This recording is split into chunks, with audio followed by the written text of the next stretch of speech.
Hello hi सांग मैंने आज आ गोटे नुआ वीडियो को आपण मानक स्वागत। आज आम बनइबा अंडा पनीर। प्रथम ताटिए तेल टी भल भाव मारिदे ना अंडा लगे छाड़बनी। तेल भल भाव मारी सारी अंडा टी भांगी ताटिए पकईदे। आवश्यक अनुसार हल्दी गुंड लंका गुंड लुण पकईदे। प्रेसर आलू काटी रखीदे से अंडा ताटिए टी रखीदे। कभर टी को बंद करदे प्रेसर री स्विच टा मारदब। दी सीटी मारदे प्रेसर सीटी मारी प्रेसर टी को खोली देखा देखु अंडा पूरा केक टाइप रो हो जाइए। पूरा गोल पीस देखिपे अंडा टी पूरा गोल भाव गोटे सेप्रे हो जाइए। काढ़ीदे थाली को काढ़ी सारापर पीस पीस काटिदे। पीस पीस काटी सारापर कड़ई रे तेल पकई टे भाजीदे भल भाव।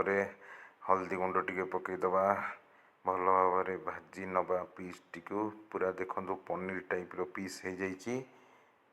पीस टी भाजी देवापर भल भाव एकर सेकर करदे। हल्दी पकईले टे कलर आसीज देखु के पूरा पनीर टाइप रो देखा भाजी सारापर आलू टी तेल रे भाजी नवा। आलू टी भाजी सारापर एबे गोटे थाली की आलू आउ अंडा जो पनीर सेप्रे कटाही थाली को काढ़ी नवा।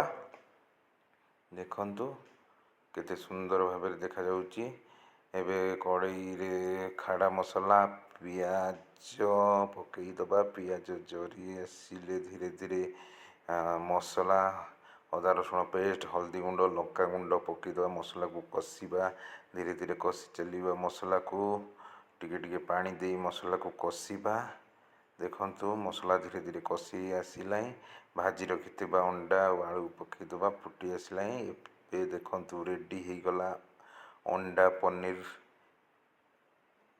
अंडा पनीर देखु आपण मैंने यहीपरि भाव थे बनईकि देखु बहुत टेस्टी लगे। आपण मैंने